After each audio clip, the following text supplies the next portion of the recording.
Imagine if that head trash was not there. Who would you be? What if I told you those fears were no longer a problem? What would you do? I'm Stephanie Costello, a mom of 3, wife, and avid mountaineer. Beyond all of these, I am very much like you, an average person trying to navigate this thing we call life. My goal with this podcast is to bring to light the truth about what intimacy really is. You may smile, feel called out, or learn something new. Either way, you will learn you are in control.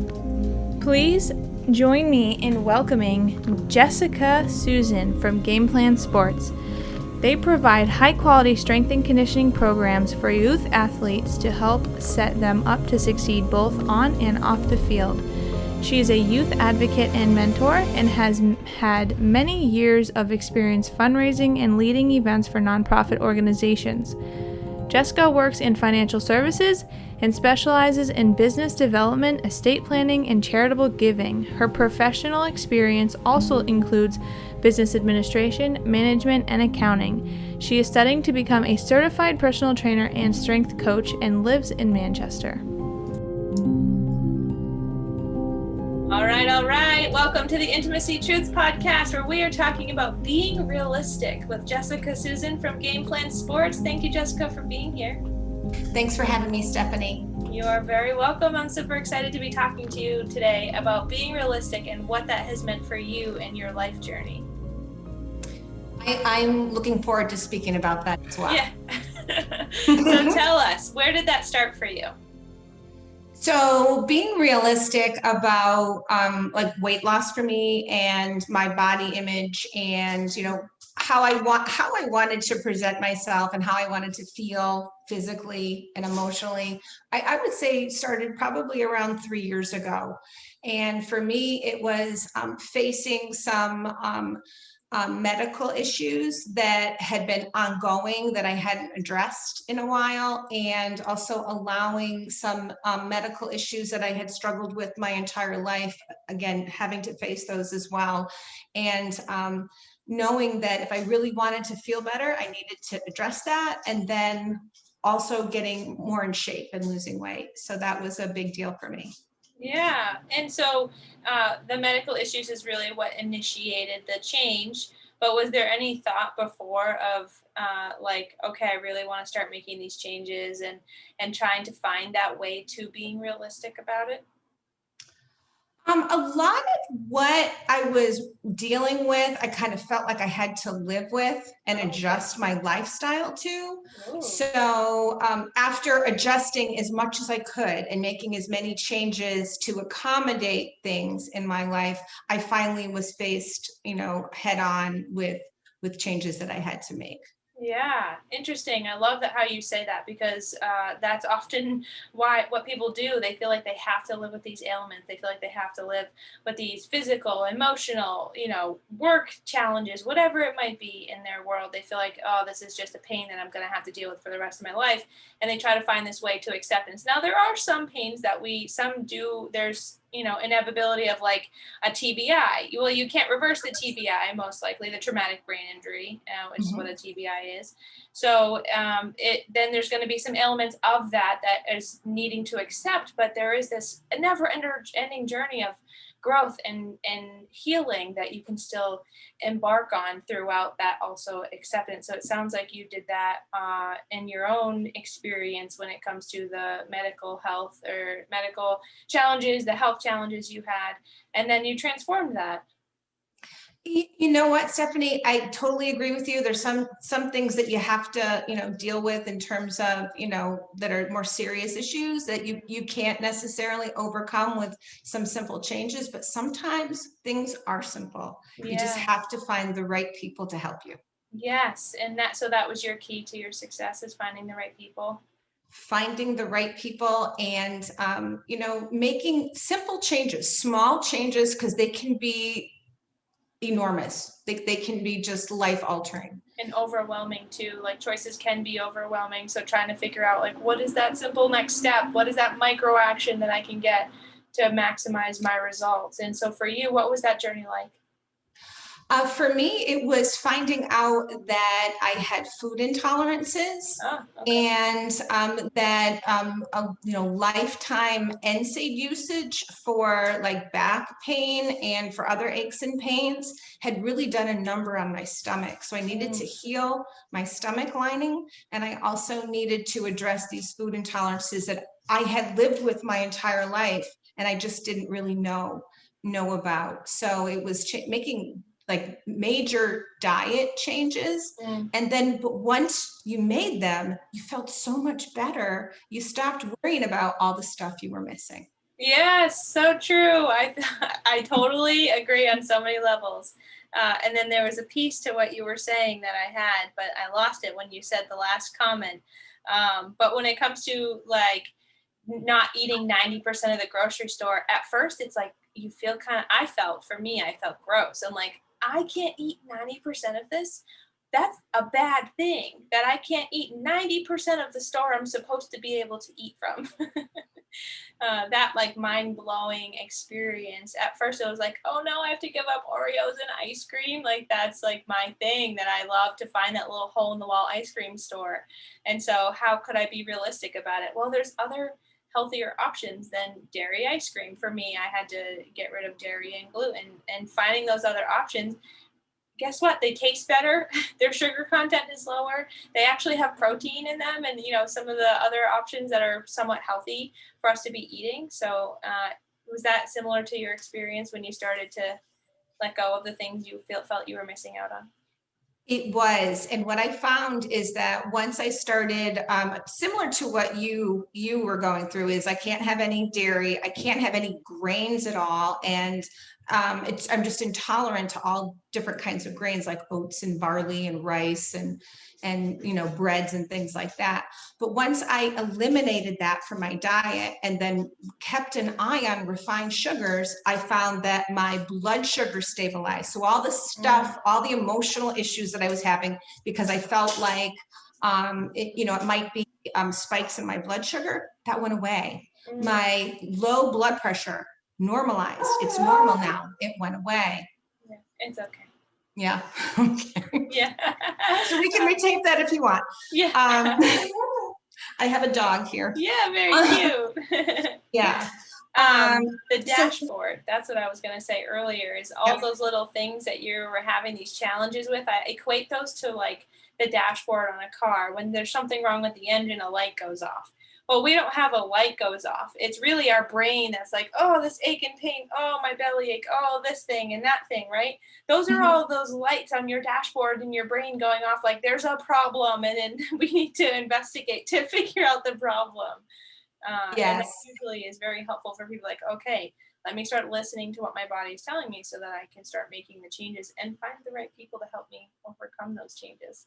Yes. And sometimes what started out as like fighting words aren't that bad, is if you can find some substitutes that work. So for me, having a doctor or anybody tell me that I had to cut out coffee, I mean, was really like, that was the end. I couldn't live with that. But what I discovered is that what I really needed was some caffeine, and there's other ways to get caffeine, like green tea or even regular tea or kombucha. Those work really well, and they satisfy that caffeine desire without destroying my stomach as well. Yeah, so awesome. So when you found the right people, what started to transpire for you? Because finding the right people, the journey of finding the right people can be hard for some people. At least Yep. in statistically, for a therapist or a counselor, an average of 12 before you find the right one that suits you. So that's a pretty high number when you're divulging these trust and this vulnerability to people. And your environment is very similar. You have to divulge this trust and this vulnerability with the people that are helping you on these journeys. So what was that like for you? I did some online research, and I asked a lot of questions when I actually sat down with my trusted advisors, and it came down to the point where it's like, Jessica, what you're doing isn't working. So these people are offering you alternatives. It's time to maybe take advantage and just try what they have to say. And it's just it's being vulnerable. It's kind of just letting go and just trusting other people. Yes. And I like how you mentioned ask a lot of questions, because oftentimes, like with doctors, for example, people will feel like they have to listen to the doctor, even if they feel like something's off. This isn't the right process for me. I know I need to ask more questions, but I don't know what to say. So I'm just going to do what the doctor says because, you know, they went to school, so they know it all. But that's not always the case. And even if they don't disrespect them by any means, right? Like they did go to school, they earned their degree, they earned their education and their licensure and all that other stuff. But just because they may not know your answer doesn't mean another doctor can't help you find it. And you're paying them for a service. You're not paying them to be God Almighty and, you know, telling you how you need to live your life and everything like that. And so I really like to empower people to ask those questions you need to ask, and don't be afraid to make a change if you don't feel you're getting the right answers. Exactly. Because sometimes you, like you said, to your point, you need to advocate for yourself. So sometimes if you don't feel like you can do that, bring in someone who would be able to do it. That's again, finding the right people. That back to that being realistic and how to do that. So once you found the right people, what was your journey like? It it was surprisingly simple to me for someone who had battled with the same 50 pounds, losing and gaining and losing and gaining the same 50 pounds. The changes that I had made in my diet, plus, you know, doing strength training and some cardio work and not exercising as heavily or feeling like I needed to do as much as I had done previously. Oh wow! I had great results. I was actually taking weight off. I'm 55, so at 52, I was actually taking weight off at the same rate I would have if I had been like 25 or 30. So, you know, I mean, and this is someone who couldn't lose any weight, even doing the same things that she had done at 25 and 30, just wasn't coming off at that point. So there had been like physical changes in my life, plus the problems that I was having with my stomach that were aggravating this. Yeah, So. the inflammation. Is that what it was? Yeah, interesting. Yeah, inflammation. It was like a leaky gut. So my stomach lining had been just damaged to the point where I just wasn't processing food properly. So. Wow, ouch. Lots of, and then to deal with the physical ailments that comes along with, and all the challenges that are, it's hard to, when your body is trying to heal and then you're exercising it to get it to do what you want it to do. And I love how you connect the dots between, you know, working out hard and not seeing the results. And then sometimes people get to that place and they're like, I'm broken. I'm not doing this hard enough. And then they break themselves and hurt themselves because they go even harder thinking it's going to get them better results. In reality, their body is trying to say, I don't have enough energy for you to see the results you want to see because I'm navigating whatever is going on internally that needs some help healing. Yeah. And sometimes even, you know, your mental state plays a huge role in it. Like I can remember starting out with a personal trainer and literally arguing with myself every single time that I was going to go to meet with this person. Like, you know, I can think of a million things I can be doing right now rather than going to personal training, and becoming aware of that and taking that thought, capturing that thought and really analyzing it and being aware of that was something that I had to do as well, because I could have found every single reason possible not to train. And that was one thing I really needed to do. And one of the other things that I found is that I spent more time thinking about working out or training than I actually spent doing it. Interesting. That's quite a fascinating observation. So yeah, it sets you free once you can, you know, work through some of those issues. I wish that I could like take that wonderful observation and apply it to everybody that I work with, because oftentimes we get stuck in our own stories and our own paths, our own journeys, and we're trying to figure out like what's the thing, and even though it's sort of right in front of us, we can't see it because we're trying so hard to figure out what it is, and instead of taking that kind of step back and trying to figure out the observing of what our situation truly is at the core. I'm so excited. This has been such an awesome conversation. So you lost your 50 pounds and now how are you? I'm doing great. It's been about 3 years now. I'm on the third year, and I've managed to keep it off. Yes. So it's a testimony to what I learned and applying that, what I learned. So. And then yeah. that's expanded you into wanting to help other people find those answers. It has. It definitely has. I'm dedicated to helping people develop good habits so that when they journey through life, they're more active. And so do you want to share how you do that? I would love to do that. So we started a nonprofit called Game Plan Sports. We're based out of Manchester, New Hampshire, and we empower youth athletes to be top performers in their sport by providing strength and conditioning programs that help them become stronger, faster, more agile, and most importantly, Stephanie, help them reduce the risk of injury. And so what made you choose, did you say middle school? We have a middle school and high school program. And high school. Yeah. But we definitely, we work with more middle school athletes. Yeah. High school athletes generally come into us with a coach and a team already assigned. So they don't necessarily come into us on an individual basis. And so what made you choose like an under 18 sort of population versus someone, maybe people your age, or a group what made you choose that specific? Well, I really love working with middle school and high school kids. Yeah. I really enjoy that age group.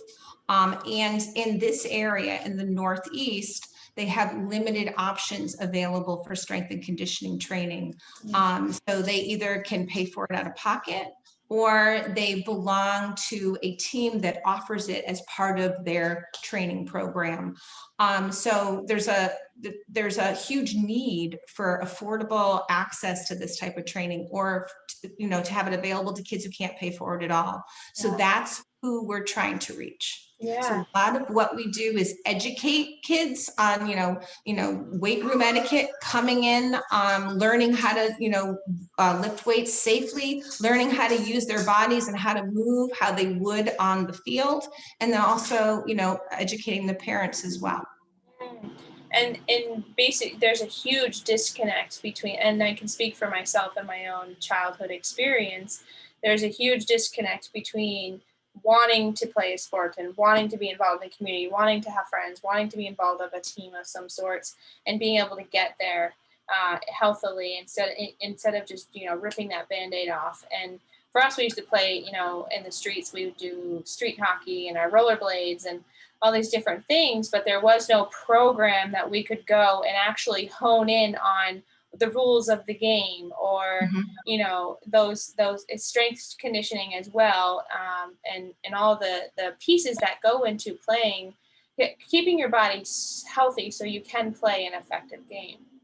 Exactly. And a lot of kids, at least when I was growing up, you were trying out for teams already in, middle school and high school. So if you didn't come in with some of these, these skills or this training already, you might not get chosen for the team. Yeah. And then you still wouldn't have access to it at that point. Yeah. This is awesome. So did you just kind of like wake up and was like, I want to start this nonprofit? How did that transpire?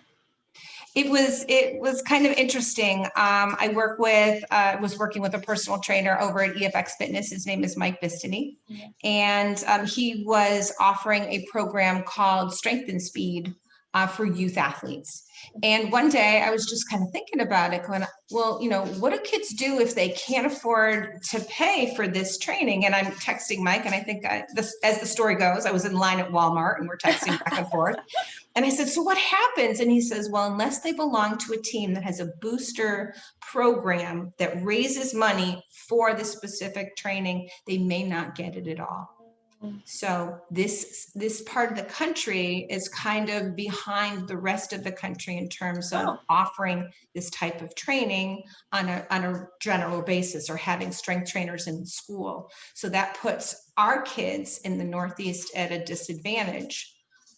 Interesting. I didn't know that. And now thinking back to gym class, I mean, we had a weight room, and there was a rotation in high school. There's a 4-year, I think we had to take gym for a half a year each year, but I skipped out on it because I played 2 sports in a year. So I got to like waiver it, but I never once stepped foot in a weight room until college. And even then in college, we didn't, our coaches didn't require team training days when it comes to the train. There was no follow this structure so you can have these strengths. It was, you go to practice, you kick the ball around, you do the drills, and you'll learn how to do the things, but you're not actually learning how to exercise your body effectively. So it's definitely, looking back, it's like, wow, yeah, there's a huge need for it. There is a huge need for it, and we're working with soccer teams right now. And one of the big things, of course, is speed and agility. That's one of their big asks when we put together a sport-specific program for soccer. Now, are you doing like schools and specifically organized places, or are you doing, I forget what it's called, like they have in New Hampshire and Manchester, they have Manchester East Soccer League, Manchester West Soccer League. Are you also working with those organizations? We're set up so that we can work directly with the public, as well as through school athletic programs, and with local nonprofits, other nonprofits that serve children, as well as local teams. So sometimes they're town leagues, sometimes they're for-profit leagues, and then sometimes they're nonprofits. So we're set up to work with everybody. We're just trying to get the word out so people know that we're available and what we offer. Yeah, very cool. I'm excited. I'm so excited that you're here. Too. This has been such a wonderful conversation, and there's so many, being a child that needed this as a kid, being able to share this with the world is something that I'm very passionate about, and offering that guidance. So hopefully, listeners, you were able to get how being realistic is really empowering, and it may not feel simple as it really can be. It's all about moving those feelings of complexity out of the way so you can get to the results and the goal that you really crave. And then if you do know any kids that are looking for strength and agility training in Southern New Hampshire mostly, right? Yep. Manchester and the surrounding areas, yes. Yes, please send them to Game Plan Sports. We'll put your website in the notes so that people can click and have access to that. And then is there any last thoughts you'd like to share? No, I just wanted to thank you for the opportunity today, Stephanie, to present to your listeners. You're very welcome, and thank you for being here. Thanks.